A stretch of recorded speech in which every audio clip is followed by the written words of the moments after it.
Richard waited until everyone had a plate in their hands before he smiled and slid a thick white envelope across the picnic table.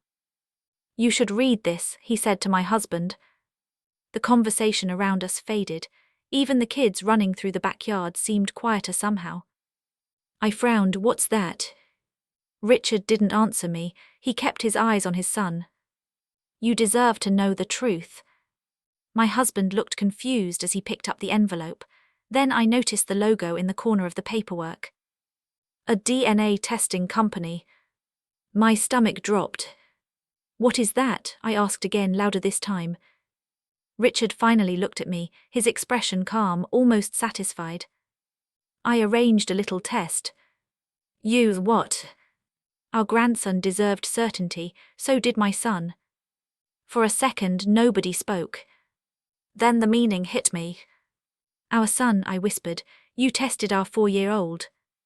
Richard leaned back in his chair, as if he'd done something noble. "Someone had to protect this family." Around the table, heads slowly turned toward me. No one accused me outright, but they didn't have to. The silence did it for them. I stared at my husband, waiting for him to say this had to be some kind of mistake. Instead, he opened the envelope. He read the first page. His face didn't change. Then he flipped to the next. His eyes narrowed. Slowly, he lowered the papers, looked at his father instead of me, and said quietly, "Dad, you need to explain this." The backyard barbecue had started like every other summer gathering Richard hosted. Perfect lawn, expensive grill, too many relatives pretending everything was normal. For 6 years, ever since I married his son, I'd done everything I could to fit into his family. I volunteered to help in the kitchen, remembered birthdays, brought homemade desserts, smiled through awkward comments, and ignored the little digs Richard loved to disguise as jokes. He never openly said he disliked me. He simply questioned everything. Whether I was raising our son the right way, whether I spent money responsibly, whether I was a good enough wife for his son. Whenever my husband defended me, Richard would laugh and say, "I'm only looking out for family." Looking back, the comments about our son should have warned me. He doesn't really have our family's eyes. I wonder who he takes after. Funny how genetics work. Each remark sounded harmless by itself. Together they formed a pattern. I had asked my husband more than once if his father was trying to imply something. He always sighed. "That's just Dad, ignore him." So I did. Until this afternoon. Now I knew Richard hadn't been making careless observations. He'd been building a case in his own mind. And somehow, without either parent's permission, he'd secretly arranged a DNA test on my little boy. I couldn't even process how he'd managed it. "What exactly did you do?" I demanded. Richard folded his arms. "I did what any father would do if he thought his son deserved answers. You had no right. I had every right to protect my family." "My son is your family," I snapped. Several relatives shifted uncomfortably, but nobody interrupted. My husband still hadn't spoken. He kept staring at the paperwork in his hands, reading one page then another, as though something inside refused to make sense. Richard's confident smile slowly began to fade. "Dad," my husband repeated, his voice steadier this time. "You need to explain this." For a long moment nobody moved. Every pair of eyes settled on me, as though I should be the first person to speak. I could almost hear the assumptions forming around the table. Richard had spent years planting tiny seeds of doubt, and now everyone expected me to explain myself. I looked at my husband. "Please, tell me what's in that report." He didn't answer.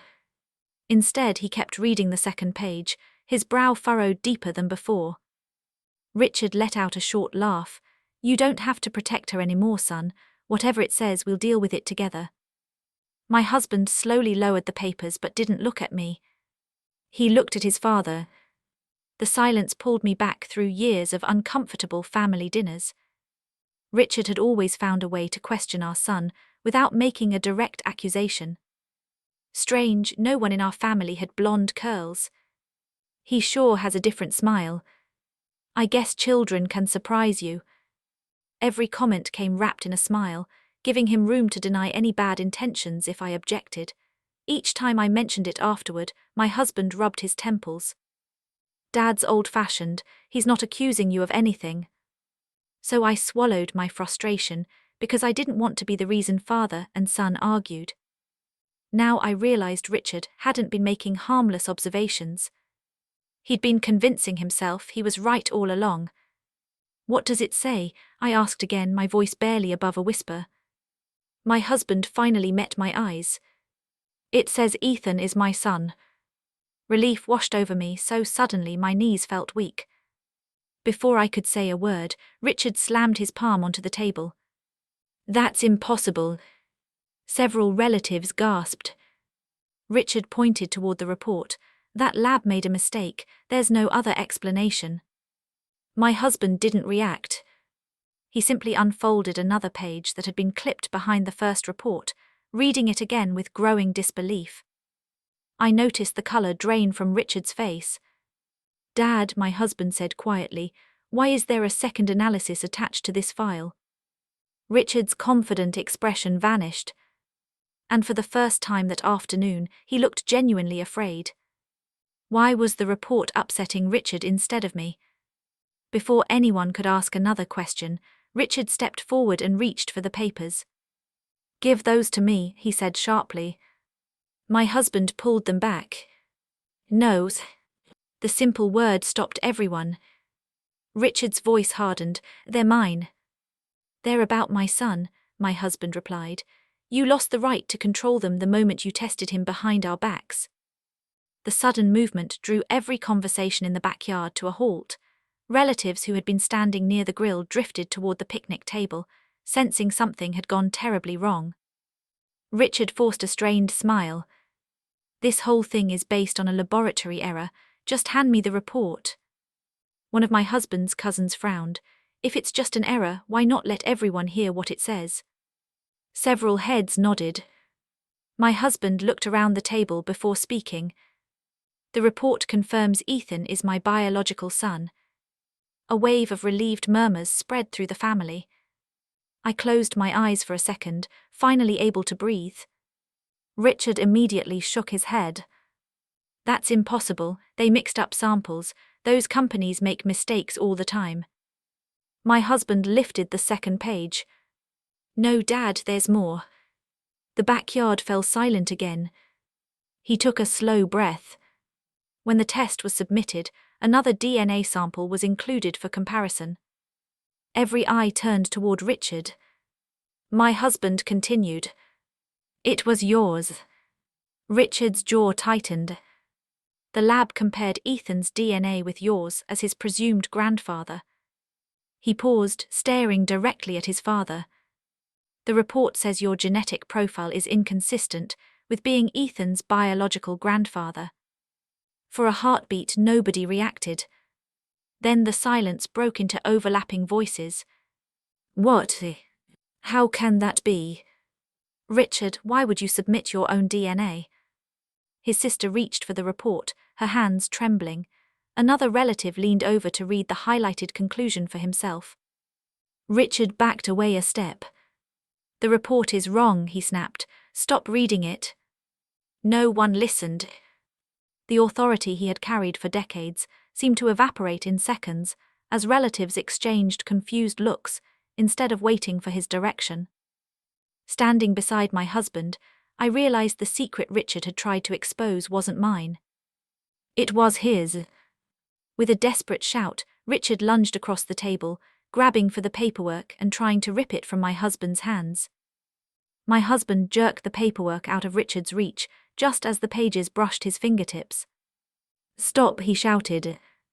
The table rocked as two of Richard's brothers stepped between them. Richard, enough. Everyone calmed down. Richard's face had turned a deep shade of red. That report means nothing, he barked.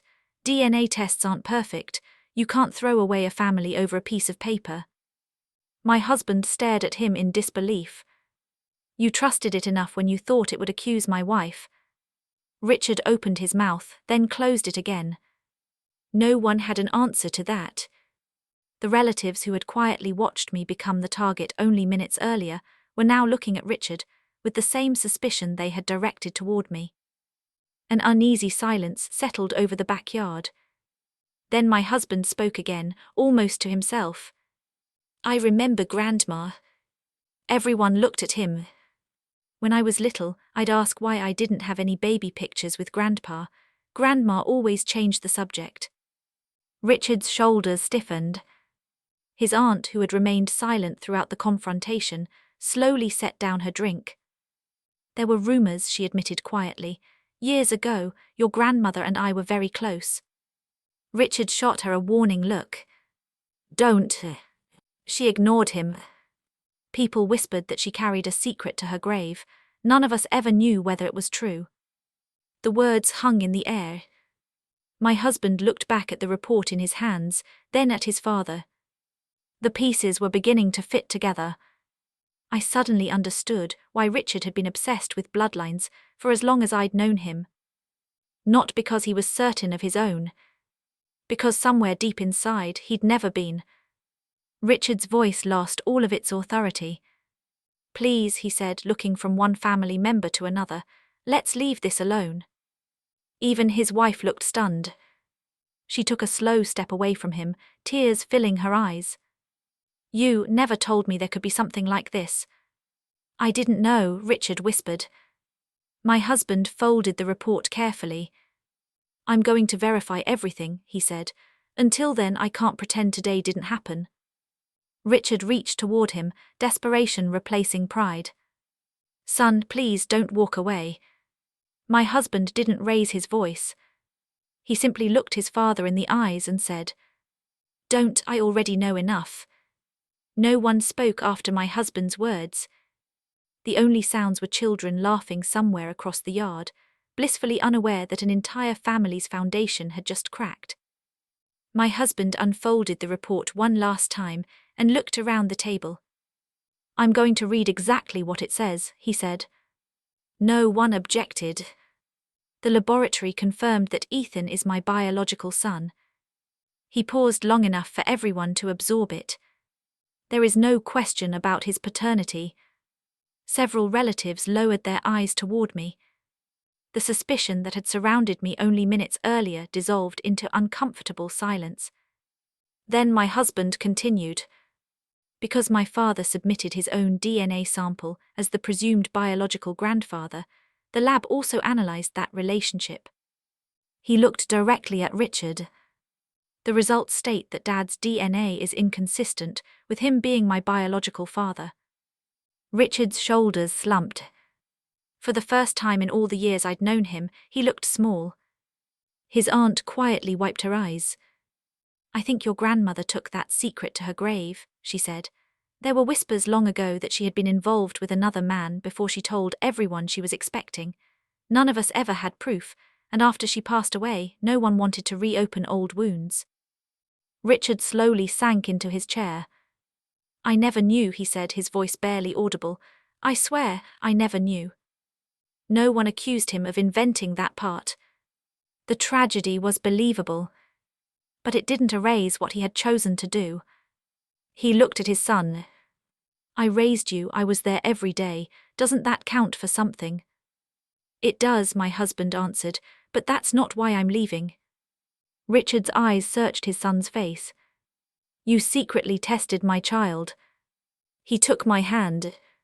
"You violated our privacy." His grip tightened. "You publicly accused my wife of betraying me without a shred of evidence." He glanced around the table. "And you tried to humiliate her in front of everyone you claim to love." Richard lowered his head. "I thought I was protecting the family." "No," my husband replied. "You were protecting your own fears."